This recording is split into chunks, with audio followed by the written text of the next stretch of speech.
What's up, everybody? This is Logan from Bearded Bourbon, and the video you're about to watch is my first real attempt at a long form video with a distillery tour from makers, and there's a ton of information. So if you haven't already, subscribe to the channel, like this video, and I really hope to do more of these in the future. And so I hope you enjoy it. Cheers.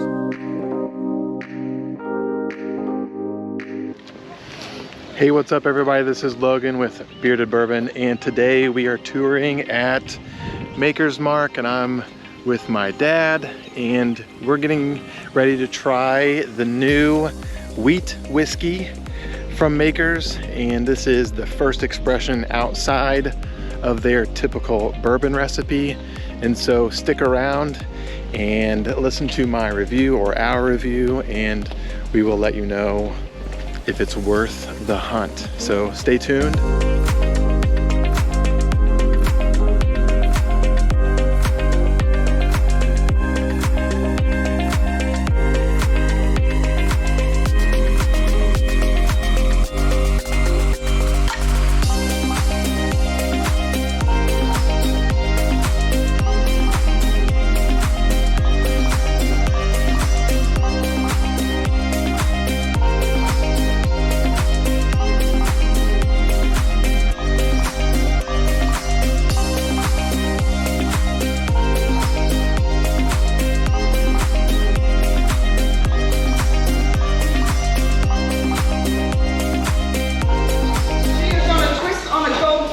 For you.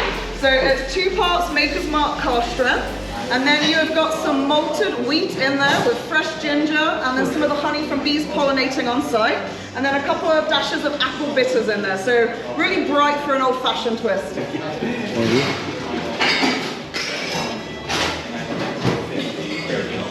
And then I've got them into compostable cups for us, so we can sort of walk and talk as we go along today, if that sounds good to everyone.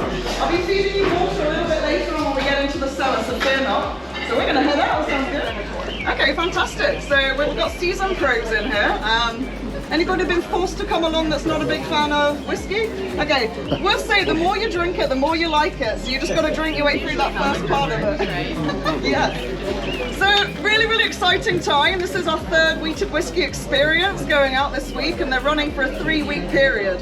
But I thought we would sort of familiarize ourselves with where we've been with sort of history and heritage, where we really kick-started innovation with Maker's Mark 46, and then really heading out into the wheat field to try final product.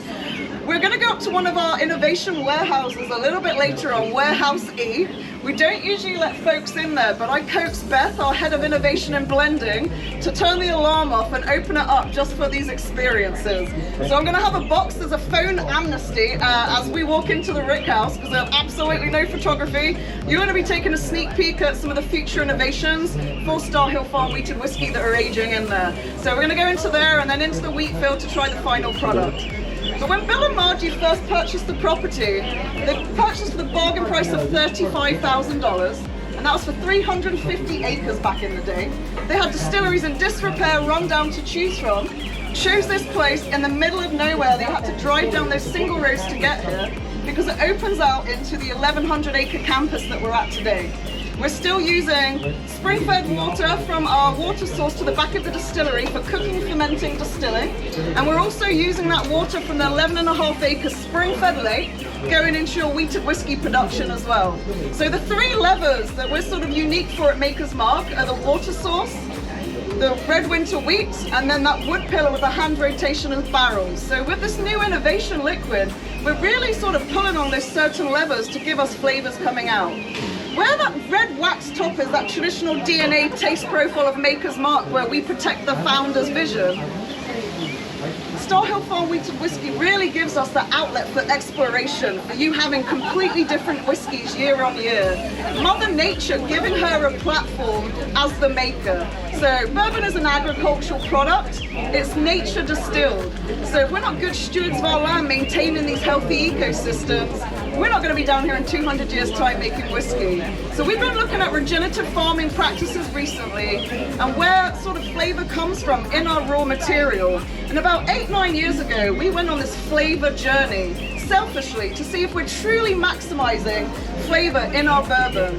And we know a lot more now than our founders did back in the 50s when it comes to agricultural practices and farming practices.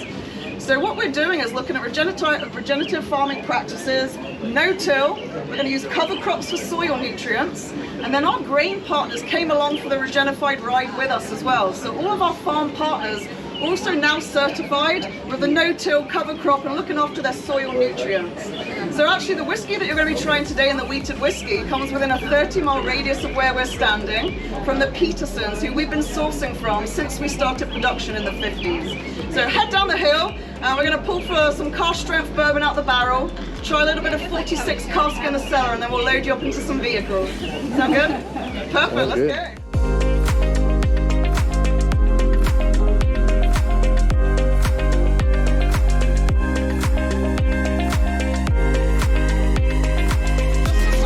Ground again. Every single drop of Star Hill Farm wheated whiskey has come from the same still house as Maker's Mark in front of us. With your 2025 release, you're actually coming off of the still second distillation high wine, same as Maker's Mark. So it's coming off at 130 proof with the high wine and 120 proof with the low wine with the wheated whiskey. So exactly the same as Maker's.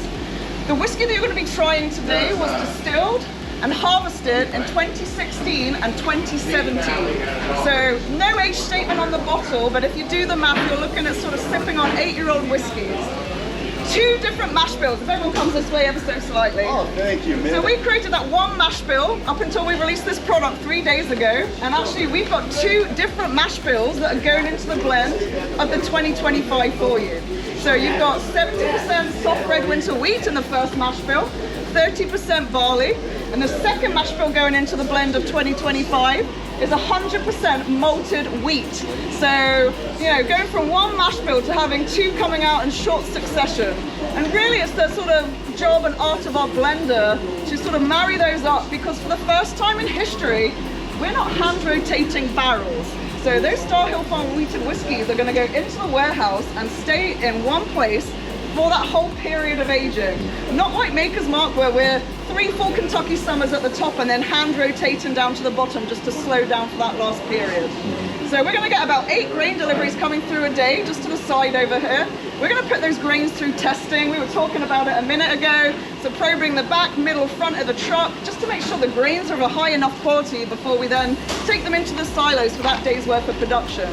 If any of you came here in 2016, 2017, you would have noticed that some of the fermenters were looking not as full as they usually do, maybe aromas that you don't usually associate with classic Maker's Mark, and that's because we were distilling Star Hill Farm wheated whiskey at that period. We'd actually have to go and try white whiskey off of the still before we let our customers try it and guests try it, just to make sure it wasn't the secret swirl stuff that doesn't taste white whiskey like Maker's Mark, but almost had like sort of lactose, sort of coconut tropical notes coming out of it for the 2025.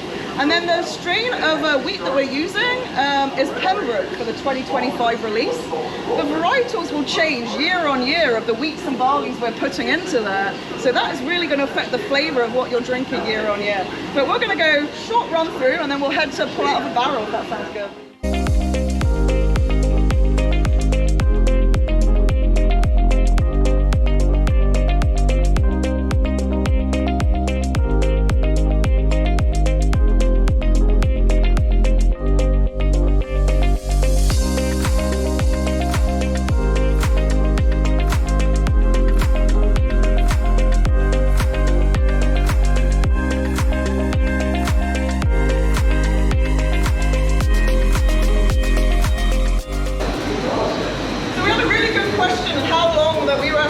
Distillation and fermentation for Star Hill Farm wheated whiskey. So we run for about a week every single time we distill with that 2025 wheated whiskey. A week's worth of running for the distillation will give us about 5,000 bottles.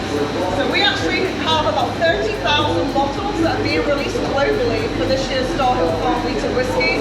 Not going to every state in America this year, but only certain states. And they're being released in Australia, United Kingdom, and also Japan as well. So yeah, not much to go out to the global market if you think about it.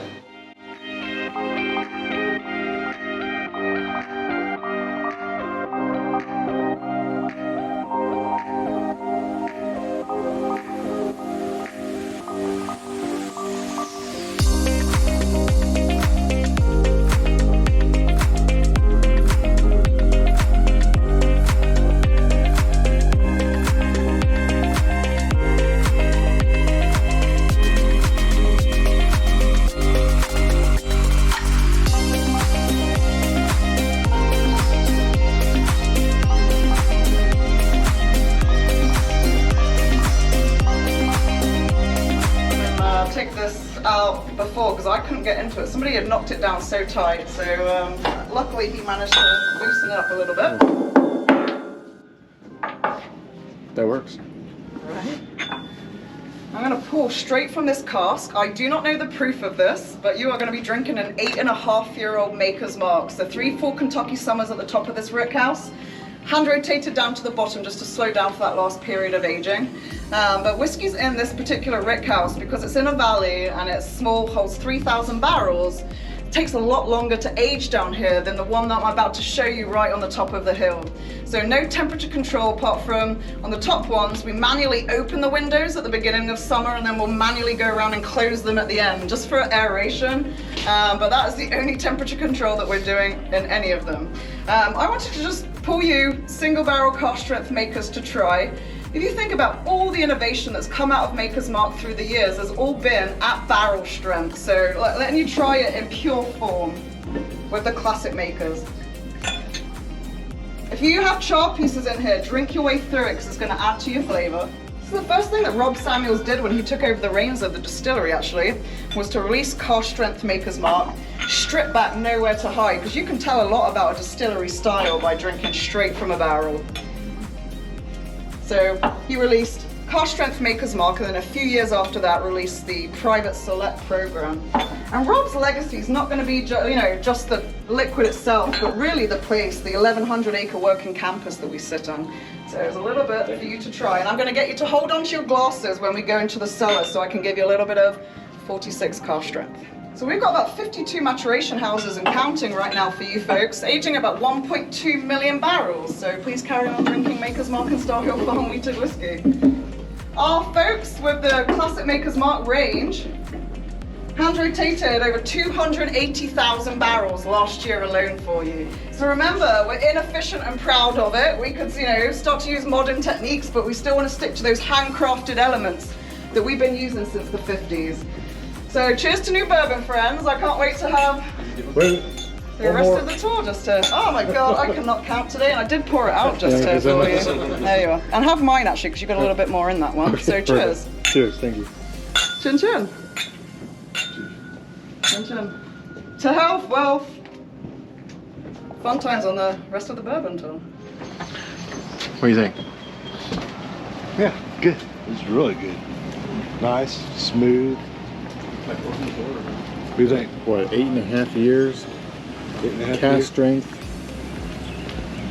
Barrel strength, right? Delicious. Bourbon cellar in Kentucky. Think more like the cellars you find in like Bordeaux or Epernay and Champagne with wines. We're not allowed to call it a cave because it's illegal to age whiskies in caves in Kentucky because of the fire risks. So this actually used to be the old visitor parking lot. Any of you like OG enough to remember like parking down here back in the day? Yeah. So you used to come down that little one-track road, and then before the bourbon boom took hold, yeah, we had about a 30 sort of space parking lot just down here. Yep. As the bourbon boom started to take hold, built Bill Jr. Road at the top and redistributed all the traffic up there. And then we actually, for the first couple of years of the Maker's Mark 46, were aging at the bottom of the maturation houses during the winter in 3-month periods. And that's why it was really on allocation and you couldn't get it in a lot of sort of states and markets. This was built in 2015. It holds 3,000 barrels as a finish, and it really gave us the opportunity to sort of blow the program out. But we're going to go in there. It's about 50 degrees all year round. I'm going to give you a little bit of 46 cask before we load up into the vehicles.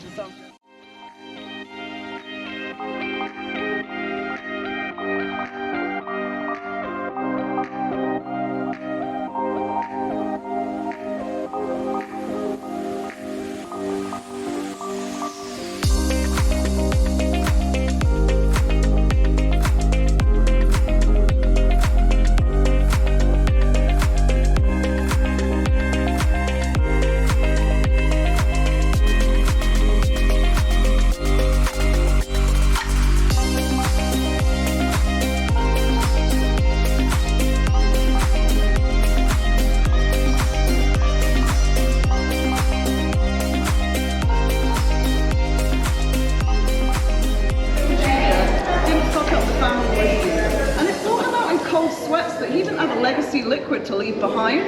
So he started to work with the then master distiller, Kevin Smith, Brad Boswell from the Independent Stave Company, who's also, you know, I think 5th generation over there, on what a new Maker's Mark would be. But the problem was, it had to be exactly the same mash bill as that traditional Makers. 70% corn, 16% red winter wheat, and 14% barley going into there. Same production process, same maturation, so they almost had to wait till oak innovation and bourbon caught up. We borrowed this from the wine industry as a concept, so the reason why it's called 46 is because there are 100 off-the-shelf staves at the Independent Stave Company. We chose number 46 out of those 100 and tweaked that to work for bourbon as a proprietary cooking stave. So if you ask Bill, what was your biggest regret with Maker's Mark 46? He'll tell you not spending longer naming it, because he was on the phone to the marketing department and they're like, Bill, what are you going to call this stuff? And he turns around, it's Stave Sample 46 on that lab label, and the name was born. And then you will know that we got really geeky with our lab names, you know, SE4, BEP, so we kind of reined that in a little bit so people know what we're talking about when it comes to the liquid. But you've got those 10 infrared laser cooked staves in here. The infrared laser cooked for about 2.5 minutes, and majority of that is done in Lebanon, Missouri. So the barrels are made just up the road, 15 minutes away, Lebanon, Kentucky. But Evoke is the off innovation arm of the Independent Stave Company, and all of their innovation sits in Missouri. So we pop up there, they've got different cooking styles, proprietary cookers, and we'll give them a flavor compound and then just work backwards on how we get to that flavor. Sometimes we're having to create sort of new cooking machines and ways to get to that flavor. But yeah, this is what you're drinking right here. Cheers. Cheers. Are you all a big fan of it?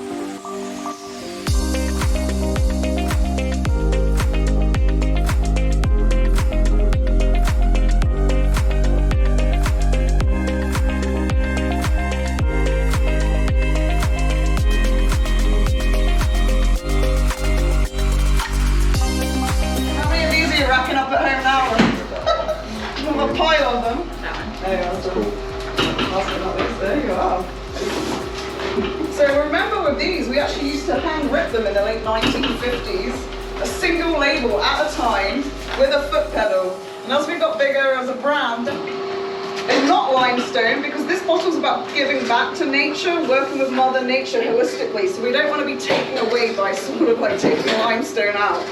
So really, really heavy bottle. This is a replica limestone sort of cork bottle top that's on the top there.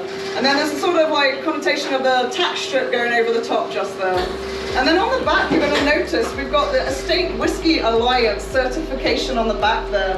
We're the first distillery in the world to put that certification on a bottle. So up until this was created by the University of Kentucky, you could put estate whiskey on anything and there was no parameters around it. So what they've done is they've created parameters on what you can now call an estate whiskey when it comes to the bottle. And it's not just for North America, it's going to be a global estate whiskey certification that's also used in Scotland, Japan, and other countries for spirits across the world. So to be an estate whiskey, now you have to be produced, bottled, labeled, everything on site. You also have to source direct from your farm partners with the grains within a 75-mile radius of where you're producing your liquid. So you can't go through third parties, you've got to have traceability on where your grains come from. So those sort of parameters they've now put around the bottle with it. But if you want to hold it real quick, it's a real weighty bottle. It's beautiful. And then we're going for that sort of patinaed effect on it, like we are with all the high-end wood finishing series and cellar aged. This is the second round bottle to ever come out of the distillery. Because if you all remember, we had that round Maker's Mark white bottle that we used to sell at 90 proof in the gift shop. Wow. I was the only person that purchased it, so they just continued it. But I still have people coming to the distillery being like, where's the white whiskey? I'm like, none of you are buying it, so we stopped making it. But this is technically the second round bottle to come out of the distillery in history for that reason.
actually just drove us up to Warehouse E, and we had to put our phones in a box because all the barrels that they're storing in this warehouse are private. So good things to come from Maker's Mark soon.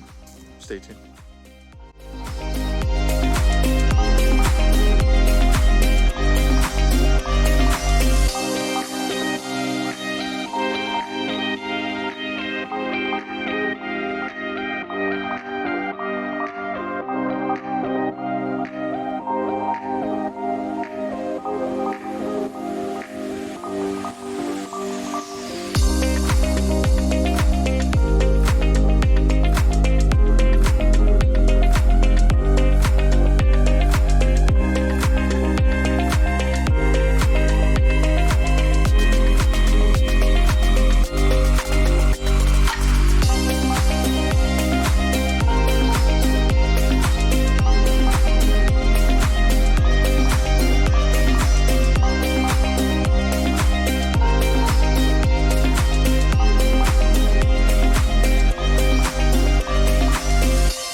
I do have some. Thank Might you. not be my first time drinking it tonight. Thank you, Amanda. We've been trying mock versions of this, so like what we think it might taste like finally over the last couple of years. So we've been trialing it as it's going along, but it's never been ready in pure form for you to try just there. So you're drinking this at 114.7, and it's a really smooth drinker for that proof coming through. So on the nose, what you're getting, no wrong answers. I'll start. Like, I was like buttery caramel on the nose all the way through on that, just to like when it first sort of opens up. Get like rich vanilla, like Windy. The wind is hard. Sorry, folks. I get a lot of dried fruit. Yeah. Like figs. Make sure you open your mouth when Yeah. you breathe it in, because then it's Yeah. experiment. Like almost like a spearmint menthol sort of nose. It's note. one of the hottest tasting not rye, Maker's Mark product I've ever had. It's for sure. but I'm broken. Isn't it? Yeah, spicy. Yeah, you do. Yeah, spearmint. Yeah, you do get that. You definitely get all the proof. Because we've got Oh, the yeah. spice stave Every in our single bit of it. program, and you get loads of menthol coming out in that one, don't you? On the palate, what are you getting? Beth, our head of innovation, and like you actually came up with some really good tasting notes. I don't know if you mind sharing them with folks like after, but Beth, her tasting notes on this were chocolate cherries, a little bit of like apple pie note, and then sort of whispers of like toasted pecan, a little bit of sort of cinnamon that follows through just at the end there. I get the pecan. Pecan coming through? Yeah. And then how about honey toffee? Because like I feel like it's got like almost like a honey toffee note to it as well, just that mid sort of palate there. But you, do you mind sharing some of your tasting notes you had? Because I thought they were all heavy. Can you not? What's it conjuring up this time? It's hard out here. I mean, I get like some the cherries, some raspberry jam. I think I do get. Raspberry jam's a good one. I do get a little of that whole wheat bread. I know I said that in there, and I do get that. But the other thing that's interesting is that I didn't, when I first opened that bottle, I didn't get much out of it at all, which is why I said in there what a difference a day makes. And then by the other days, It made me giggle. I think a little bit, yeah. but it's true. I was like, Some fruity notes. but then all the flavors blossom.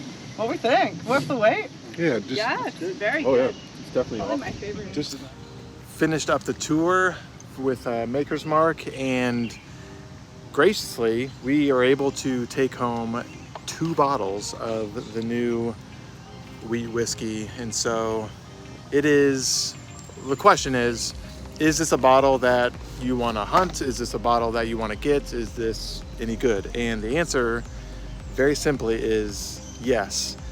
It does come off pretty hot in terms of like first sip, but once you keep drinking it, once you keep sipping it, it definitely turns into a really fruity, chocolatey, cherry, delicious drink. So Makers, I think, knocked it out of the park with this one. And as you saw from earlier videos, they're gonna keep making more of the wheat whiskey, and they're gonna keep doing experiments. And I'm really excited to see what makers are going to come up with in the future. So stay tuned and cheers.